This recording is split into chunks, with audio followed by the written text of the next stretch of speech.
ناظرین، D D Urdu کی طرف سے میں ڈاکٹر خورشید اسٹوڈیو میں آپ سبھی لوگوں کا خیر مقدم کرتا ہوں۔ ڈی ڈی اردو طب یونانی کی مقبولیت کے لیے، اس کو گھر گھر تک پہنچانے کے لیے کوشاں ہے۔ اسی سلسلے میں ہم اپنے ڈھیر سارے ماہرین سے گفتگو کرتے رہیں گے مستقبل میں۔ آج کی گفتگو کا عنوان یونانی دوا سازی، آج کے ورتمان یا دور حاضر کے تناظر میں۔ اس پر بات کرنے کے لیے میں ڈاکٹر محمد خالد صاحب، جو اسسٹنٹ ڈرگ کنٹرولر ہیں دلی سرکار کے، میں ان سے گفتگو کروں گا۔ وہ ہمارے اسٹوڈیو میں ہے۔ ڈاکٹر محمد خالد صاحب، آپ کا استقبال کرتا ہوں میں ڈی ڈی اردو کی جانب سے۔ بہت بہت شکریہ ڈاکٹر خورشید صاحب، آپ کے پروڈکشن ٹیم کا، ڈی ڈی اردو کا، کہ آپ نے ہمیں یہاں آنے کا موقع دیا۔ سب سے پہلا میں یہ جاننا چاہوں گا ڈاکٹر صاحب، کیونکہ مینوفیکچرنگ آف ہربل میڈیسن یا صنعت دوا سازی جو آج کے دور میں بہت تیزی سے بڑھ رہا ہے، تو اس کے بارے میں ذرا آپ ہمیں تفصیل سے بتائیں کہ دور حاضر کے تقاضوں کو، یا جو عصری تقاضے ہیں کنٹمپریری ٹائمز میں، جو فارمیسیوٹیکل یا فارمیسی انڈسٹری کی ضروریات ہیں، کیا یہ ہربل میڈیسن بنانے والی جو کمپنیاں ہیں وہ کیا ان سب چیزوں کا خیال رکھ رہی ہیں؟ بالکل، آپ نے بہت صحیح اس مسئلے کو یہاں پہ رکھا ہے کہ جو اس کا کاروبار ہے یونانی دوا سازی کا، اور چونکہ آج کے سینیریو میں گلوبل پلیٹ فارم پہ اس کو ہربل ڈرگ یا ٹریڈیشنل ڈرگ بولتے ہیں، ہمارے ہاں یونانی اصطلاح میں یونانی دوا سازی ہے، یونانی میڈیسن ہے، تو اس کا کاروبار بہت بڑا ہے۔ اور یہ جو وقت اور حالات کے حساب سے جو وقت کی ضرورتیں ہیں، اور اس کے حساب سے جو عوام تک پہنچنے کے بعد اس کا استعمال ہے، یا اس کی دوسرے اسپیکٹس کو دیکھتے ہوئے وقتی طور سے یا وقت بہ وقت اس کے ریگولیشنز بنائے گئے، اس کو قانونی طور سے اس پہ نئے قانون اور شک لاگو کیا گیا تاکہ اس کو کسی نہ کسی رول کے تحت اس کو لایا جائے۔ تو جیسا کہ سب کو معلوم ہے، سب لوگ جانتے ہیں کہ دوا بنانے کے تعلق سے ہندوستان میں ایک قانون ہے ڈرگس ایکٹ کے نام سے، جو 1940 میں۔ نہیں، میں یہ جاننا چاہ رہا ہوں کہ جیسے یونانی فارمیسی جی جو بہت زمانوں سے چل رہی ہے، جہاں تک مجھے واقفیت ہے، میں چونکہ یونانی طب کا ایک طالب علم ہوں، تو دور حاضر کا جو انوائرمنٹل فیکٹرز ہیں یا لائف اسٹائل ہے، وہ ساری چیزیں بدلی ہیں۔ یونانی دوا سازی میں کیا ہوتا تھا کہ خمیرہ، معجون، شربت یا کشتہ، اس طرح کی چیزیں استعمال کی جاتی رہی ہیں، اور اس کا ایک کلاسیکل طریقہ رہا ہوگا بنانے کا، یا طریقہ ہے، ٹھیک؟ بالکل، اسی کو آپ نے صحیح فرمایا۔ میں یہی اسی موضوع پہ آ رہا تھا کہ قانونی اعتبار سے ان ضرورتوں کو پورے کرتے ہوئے سسٹم کی وہ اصل چیز کیسے باقی رہے، اور اس یونانی دوا سازی کے تحت یونانی دوا کو اپنے اوریجنل فارم میں عوام الناس تک کیسے لایا جائے، اور ان کی جو اس وقت کی ضرورت ہے modern lifestyle disorders کے ساتھ اور ان کی ضرورتوں کے ساتھ، اس کو کیسے پوری کیا سکے، تو یونانی دوا سازی میں بھی جی ایم پی کو لایا گیا، اور قانونی طور سے اس کے ریگولیشنز بنائے گئے۔ اور اس طرح سے آپ آج دیکھیے کہ پورے ہندوستان میں لگ بھگ 625 یونانی دوا ساز ادارے ہیں ہندوستان میں، جس میں کچھ سرکاری دوا سازی ادارے بھی ہیں، کچھ پرائیویٹ ادارے بھی ہیں، اور اس میں موسٹ آف دا جو زیادہ تر دوا سازی ادارے ہیں وہ جی ایم پی سرٹیفائیڈ ہیں ہندوستان کے۔ اچھا، یہ کچھ آپ اصل میں ٹیکنیکل الفاظ استعمال کر رہے ہیں۔ ناظرین، میں آپ لوگوں کو یہ بتا دوں کہ فارمیسی یا یونانی دوا سازی یا یونانی دوا بنانے کے لیے بہت ساری اب پیچیدگیوں سے آپ کو گزرنا ہوگا، اس لیے میں ناظرین کو یہ گزارش کرتا ہوں کہ وہ بڑے غور سے ڈاکٹر محمد خالد صاحب کی باتوں کا دھیان دیں، چونکہ یہ سرکار، دلی سرکار میں کام کرتے ہیں، اور کیسے مانیٹر کیا جائے، کیسے ریگولیٹ کیا جائے manufacturing industries of herbal medicine پہ، اس سلسلے میں یہ ہمیں روشنی ڈال رہے ہیں۔ اگلی جانکاری آپ سے ڈاکٹر صاحب یہ جاننا چاہوں گا کہ جو فارماکوپیا ہیں اس پر تھوڑا سا روشنی ڈالیے۔ ہاں یہ بھی بہت اچھا سوال ہے، چونکہ اس تعلق سے جو ہم لوگ جب طالب علم رہے، جو طب سے بالواسطہ طور سے لوگ جڑے ہوئے ہیں، وہ فارماکوپیا یعنی قرابادین کو جس ناموں سے جانتے ہیں، انہوں نے تعلیم حاصل کی ہے، جن کتابوں کو پڑھا ہے، لیکن دواسازی میں جب ہم اس میدان میں بات کرتے ہیں تو ہم صرف ان قرابادین کی بات کرتے ہیں جن قرابادین کا ذکر جو ڈرگس اینڈ کاسمیٹکس ایکٹ ہے اس کے فرسٹ شیڈول میں اس کا ان ناموں کا ذکر ہے۔ اچھا، وہ جو شامل کی گئی جی، تو یہ 14 کتابیں ہیں جن کا نام شامل ہے، بہت مشہور کتابیں ہیں، مثلاً بیاض کبیر کا جو دوسرا حصہ ہے والیوم 2،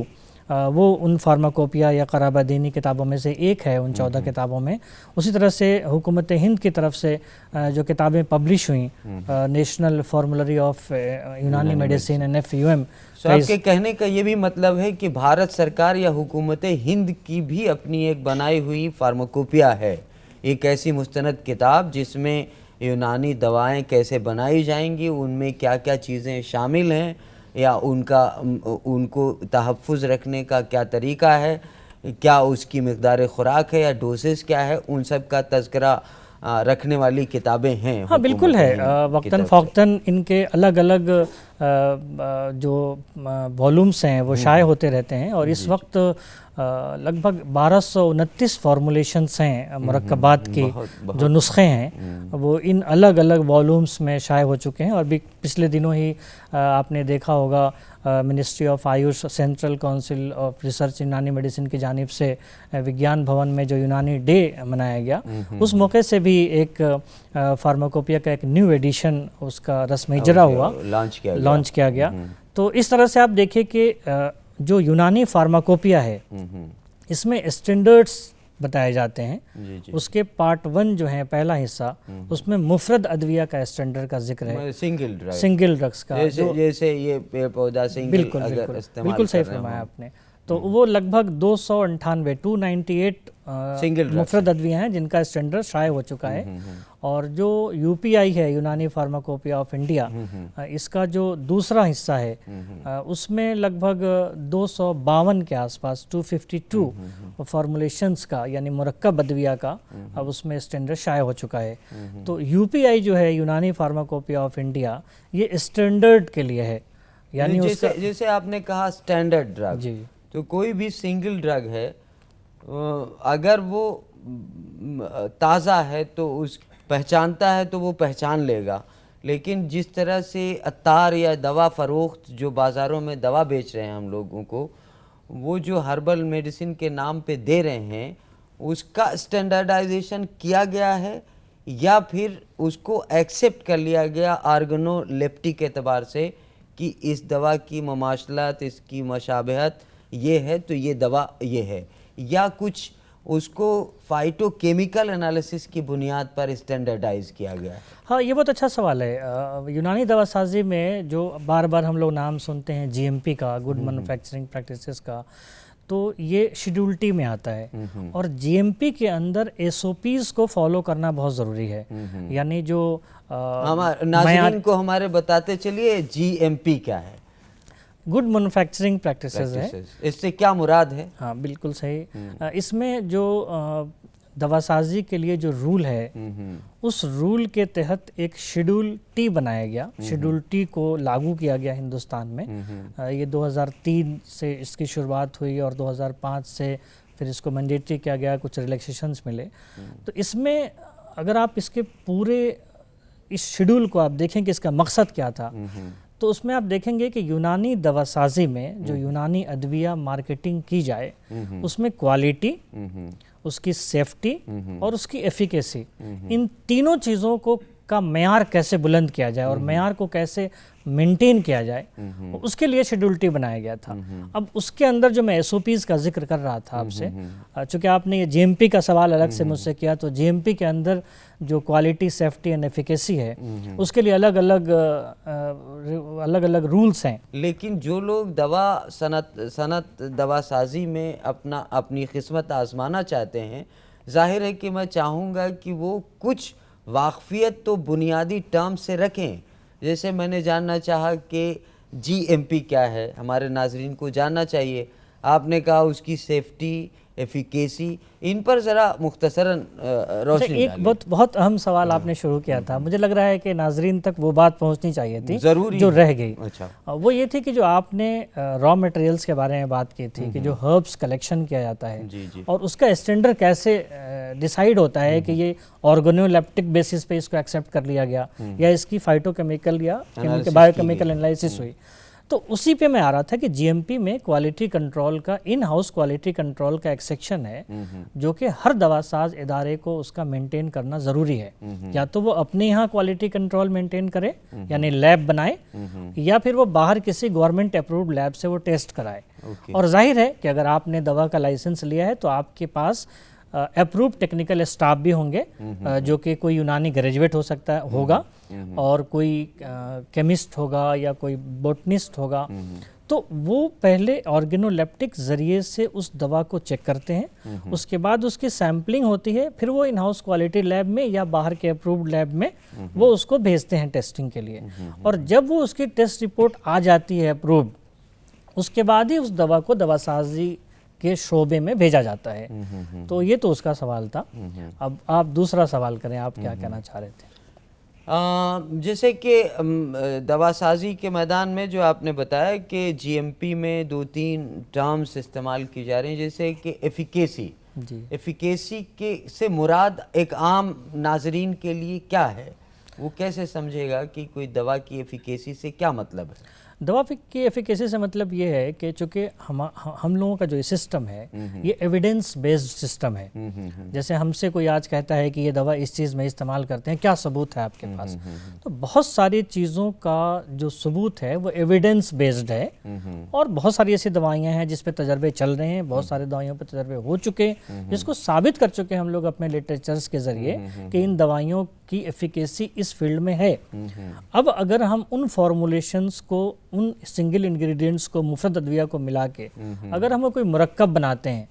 تو اس مرکب کا ہم جس مرض میں دعویٰ کر رہے ہیں کہ اس کا استعمال ہے اور جس کے لیے ہم بنائیں گے، اور ہندوستان میں آپ دیکھیں کہ لگ بھگ 51,000 گریجویٹس ہیں ہندوستان میں۔ اب ان گریجویٹس کے ذریعے جو دوائیاں لکھی جائیں گی، یہ آیوش کے گریجویٹ، آیوش کے، میں یونانی کی بات کر رہا ہوں، یونانی کے جو رجسٹرڈ گریجویٹس رجسٹرڈ جو یونانی گریجویٹس ہیں 51,000 لگ بھگ۔ تو اب اس طرح سے جو انٹیک ہے ہر سال ہندوستان کے اندر لگ بھگ 3,100 کچھ 3,200 کے آس پاس یونانی گریجویٹس کی انٹری کیپیسٹی ہے ہندوستان میں۔ تو اب یہ جو آ رہے ہیں اس سسٹم میں، ظاہر ہے جب یہ پاس آؤٹ ہوں گے، گریجویٹ ہوں گے، تو یہ جانے کے بعد یونانی ادویہ کی تجویز کریں گے، سوسائٹی میں اس کا استعمال ہوگا۔ تو وہ جو دوا یونانی دوا ساز ادارے کی جانب سے جو وہ مارکیٹ میں آئے گی دوا، اور ہمارے گریجویٹس جب اس کو تجویز کریں گے، جب کنزیومر اسے خریدے گا، تو وہ دوا ایفیکٹو ہے یا نہیں، اس ایفیکٹونیس کے لیے، اس ایفیکیسی کا، یا تو آپ کے پاس کوئی اپنا تجربہ ہو، یا آپ نے کوئی ٹرائل کیا ہو، یا آپ کے پاس کوئی لٹریچر ایویڈنس ہو، اس کے لیے ہے کہ وہ دوا کتنا ایفیکٹو ہے۔ مثال کے طور پہ ایک دوا کا ایک کوئی ٹیبلٹ آپ نے بنا لی، اب وہ ٹیبلٹ کے بنانے میں آپ نے وہ کوالٹی کا لحاظ نہیں رکھا جو کہ ضرورت ہے، جو گورنمنٹ نے شیڈول کیا ہے یا ہمارے کتابوں میں جو لکھا ہے، مینشن ہے، بالکل۔ تو اب وہ دوا استعمال ہونے کے بعد دوا تو ایفیکٹو تھی، لیکن وہ دوا آپ کے بنانے کے طریقے کو صحیح نہ رکھنے کی وجہ سے، اس معیار کو پورا نہ کرنے کی وجہ سے وہ دوا ایفیکٹو نہیں رہی۔ ایک گولی آپ نے کھائی اور وہ 2 گھنٹے کے بعد بھی ڈیزالو نہیں ہوئی اور وہ اجابت کے ذریعے باہر ہو گئی، تو ظاہر ہے وہ ایفیکٹو نہیں۔ عموماً یہ خیال کیا جاتا ہے کہ جب بھی سماج میں آپ جائیں تو یہ کہا جاتا ہے کہ جو یونانی دوائیں ہیں یا آیوروید کی دوائیں ہیں، ان کے مضر اثرات یا برے اثرات نہیں ہوتے۔ کیا ایسا ہے؟ اور اگر ایسا نہیں ہے تو پھر سیفٹی کو کیسے ہم لوگ انالائز کرتے ہیں، جو جی ایم پی کا ایک سدھانت ہے، ایک اصول ہے؟ جی بالکل، یہ بہت اچھا آپ نے ناظرین کے سامنے اس بات کو رکھا کہ یونانی دواؤں کے بارے میں یہ خیال کیا جاتا ہے۔ میرے حساب سے بحیثیت یونانی کے طالب علم کے یہ بات غلط ہے کہ غلط ہے نا؟ غلط ہے کہ یونانی کی دواؤں میں کوئی سائیڈ ایفیکٹ نہیں ہے اور یونانی کی دواؤں سے کوئی نقصان نہیں ہوتا. دیکھیے ہر چیز کے استعمال کرنے کا ایک قانون ہے. کتاب میں اس کو جو صدیوں اور برسوں کے تجربے کے بعد اس کو لکھی گئی ہیں چیزیں، تو یونانی کے اندر بھی کچھ دوائیں سمی اثرات رکھتی ہیں. اب اس کے استعمال کے طریقے کے حساب سے ان کی سمیت کو دور کی جا سکتی ہے. اگر آپ نے کوئی دوا اس تدبیر کے بعد، اس اصلاح کے بعد، اس پروسیس سے گزارے بغیر آپ نے استعمال کر لی تو یقیناً اس کے اندر کی جو سمی اثرات ہیں وہ مرتب ہوں گے. تو جو دوائیں سمی ہوتی ہیں اگر اس کو صحیح اصلاح کر کے اور معالج کی نگرانی میں اس کا استعمال کیا جائے تو یقیناً اس سے کوئی نقصان نہیں ہوگا. ہاں کیونکہ بہت ساری ایسی ادویات ہیں جو منرل سورس سے ہیں ڈرائیوڈ. اس تعلق سے میں ایک بات یہاں واضح کر دینا چاہتا ہوں کہ یونانی ادویہ میں جو سمی اثرات کی ادویہ ہیں، چونکہ میں ابھی جو بات کر رہا ہوں وہ ڈرگس اینڈ کاسمیٹکس ایکٹ کے ریفرنس سے بات کر رہا ہوں. ظاہر ہے کہ ایک قانون ہے، اس کی روشنی میں ہم لوگ بحث کر رہے ہیں. تو ڈرگس اینڈ کاسمیٹکس ایکٹ کے اندر ایک شیڈول ہے جس کو شیڈول E1 بولتے ہیں. شیڈول E1 اس E1 کے اندر آیورویدا، سدھا، یونانی تینوں سسٹم کے اندر کون کون سی دوائیں ہیں، چاہے وہ حیوانی ماخذ کی ہوں یا معدنی ماخذ کی ہوں یا نباتی ماخذ کی ہوں، منرل، اینیمل یا پلانٹ اوریجن کی، تو ان میڈیسنز میں کون کون سی میڈیسنز ہیں ان سسٹم میں جو پوائزنس ہیں، ان کو کیٹیگرائز کیا ہے، وہ ٹاکسک ہے. اور اس کے بارے میں یہ ہے کہ ان کا استعمال کرتے وقت چونکہ یونانی دوائیوں کے سیل پہ ابھی کوئی ریگولیشن نہیں ہے، لیکن شیڈول E1 کی اگر کوئی دوا کسی مرکب میں اگر ڈالی گئی ہے تو اس کے لیے یہ لکھا ہے کہ اس پہ کوشن لکھنا ضروری ہے لیبل پہ. اس کا مطلب یہ ہے کہ وہ معالج کی نگرانی میں ہی لینی ہے وہ دوا آپ کو. تو ناظرین یہ بات آپ ڈاکٹر صاحب نے یہ بتایا کہ یہ بات آیا ہے کہ کوئی بھی یونانی دوا یا آیوروید کی دوا ہو سکتا ہے کہ اس میں کچھ ایسی ادویات ہوں، ایسی دوائیں ہوں جو شیڈول E1 میں رکھی گئی ہیں، مانے کہ زہریلی دوائیں ہیں، جیسے کہ سنکھیا ہے، جیسے کہ کچلا یا ازراکی جسے ہم لوگ اسٹکناس کہتے ہیں، افیون ہے، جیسے افیون ہے. سو یہ ساری دوائیں ہو سکتی ہیں. سو اس سے پہلے کہ آپ اس کو استعمال کریں اور اس غلط فہمی میں رہیں کہ صاحب یونانی آیوروید کی دواؤں میں کوئی مضر اثرات یا ٹاکسک اثر نہیں ہوتا، اس سے پہلے مشورہ کریں ضرور. جی معذرت کے ساتھ مداخلت کر دیا تھا، آپ جاری رکھیے. تو اس میں چونکہ آپ نے ناظرین کو یہ واضح کیا ہے کہ وہ ایسا کریں، تو ڈرگس اینڈ کاسمیٹکس ایکٹ جو ہے یہ پبلک ڈومین میں ہے، ویب سائٹ پہ ہے. آپ شیڈول E1 ڈالیں گے نیٹ پہ تو آپ کو پوری لسٹ آ جائے گی. تو آپ جب کوئی دوا خرید رہے ہیں یونانی کی یا آپ کو کوئی دوا ملی یونانی کے، تو استعمال کرنے سے پہلے آپ انگریڈینٹ دیکھ لیں کہ اس انگریڈینٹ کے اندر کوئی ایسی دوا، اس فارمولے کے اندر، کوئی نسخے کے اندر کوئی ایسی دوا نہیں ہے جو شیڈول E1 کی ہے یا نیچے کوشن لکھا ہے. تو آپ کوشش کریں کہ خود سے اس کو خرید کے اور خود سے بنا کے نہ کھائیں، نہ استعمال کریں، نہ کسی کو استعمال کرنے کی صلاح دیں. بلکہ ایک رجسٹرڈ معالج جو یونانی کا گریجویٹ ہے آپ اس کے نگرانی میں، اس کے مشورے سے دواؤں کا کب تک استعمال کرنا ہے، کتنا کرنا ہے، آپ کیسے کرنا ہے، وہ ضرور خیال رکھیں. آپ یونانی صنعت دوا سازی کا مستقبل کیسے دیکھتے ہیں؟ جیسے میں یہ محسوس کرتا ہوں کہ دنیا کی کوئی بھی سویلائزیشن ہے اس میں علاج معالجے کا طریقہ آج بھی ٹریڈیشنل میڈیسن کی شکل میں موجود ہے، چاہے وہ مغربی یا ویسٹرن ملک ہوں یا ایسٹرن کنٹریز ہوں. اور بڑھتے ہوئے رجحان کی بنیاد پر فارمیسی آف یونانی میڈیسن کا مستقبل آپ کیسے دیکھتے ہیں؟ میرے حساب سے تو بہت تابناک مستقبل ہے کہ دیکھیں آج کے زمانے میں ڈیٹا سب کچھ ہے. آپ یونانی انڈسٹری یا یونانی دوا ساز ادارے کا اگر آپ بزنس دیکھیں ہندوستان میں، تو جہاں میں نیوز میں اور نیوز پیپرس وغیرہ میں دیکھتا ہوں تو کافی گروتھ ہوئی ہے. اور ظاہر ہے ایکسپورٹ ہو رہی ہیں دوائیں، جنرل پبلک تک، ایک عام جو پبلک ہے وہاں تک یونانی کی دوائیں پہنچ رہی ہیں. یونانی ہاسپٹلس میں میں قرول باغ طبیہ کالج میں چونکہ میرا آفس ہے وہاں میں دیکھتا ہوں کہ باہر روڈ تک لوگ کبھی کبھی لائن میں لگتے ہیں. تو ان کی ایفیکیسی ہے اور ان کی دواؤں کا پروڈکشن ہے. اور دوا ساز ادارے دن پر دن بڑھ رہے ہیں، تو اور نئے نئے ڈیولپمنٹس ہو رہے ہیں ٹیکنالوجیز میں، جس کو جو اپنی ان کی اوریجنل کریکٹرسٹک ہے یونانی دوا سازی کی، اس کو مینٹین رکھتے ہوئے بالکل ایک اچھا مستقبل ہے یونانی کا، اور ترقی کر رہے ہیں یونانی کریں گے۔ جیسے کہ جو ہمارا کلاسیکل انداز تھا دواؤں کو بنانے کا، اب جیسے کچھ کتابوں میں لکھا ہوگا کہ ایسا اپلا جو جنگل میں دستیاب ہے اس میں جلایا جانا ہے، ٹھیک؟ سو اگر ہم دور حاضر کے یا ماڈرن سائنس کی ٹیکنالوجیز کو مینوفیکچر آف میڈیسن کرنے کے لیے استعمال کر رہے ہیں، تو کیا ان کی جو ڈسکرائبڈ ایفیکیسیز ہیں یا جو اسکرائبڈ ان کی پراپرٹیز ہیں ان دواؤں کی، کیا اس پہ کوئی اثر پڑتا ہے؟ اس طرح کا کوئی کی اطلاع ہے کیا؟ نہیں، کچھ کام اس پہ کر رہے ہیں لوگ، کچھ ادارے اس پہ کام کر رہے ہیں۔ مثلاً یہ کہ ان ہیٹ کے، ان ٹیمپریچر کو یہ دیکھنا کہ ان اپلوں میں کس رفتار سے اس کے اندر جو گرمی ہے وہ بڑھتی ہے، کس اسٹیج پہ جا کے گرمی اس کی اسٹیبل ہو جاتی ہے، حرارت، اور وہ حرارت کتنی دیر تک مینٹین رہتی ہے بند ہونے کے بعد، تو اس کو ماڈرن کی جو ٹیکنیکس ہیں کیا وہ کوپ کرتی ہیں، کیا اس لیول پہ، اور جو کرتی ہیں وہ جو نئے مشینریز لوگ ڈیولپ کر رہے ہیں، تو کوشش یہ کر رہے ہیں کہ اس کوالٹی کو مینٹین کریں، جو اس نیڈ کو مینٹین کریں، تاکہ اس کے بدل کے طور پہ استعمال ہو سکے۔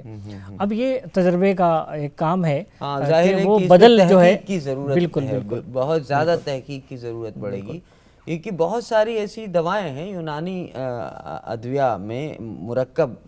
دواؤں میں خاص طور سے، جن میں بہت سارے ایسے انگریڈینٹس ہیں جو اب ہندوستان میں نایاب ہیں، وہ پائے ہی نہیں جاتے۔ بہت سارے ایسے پلانٹ سورس کے ڈرگس ہیں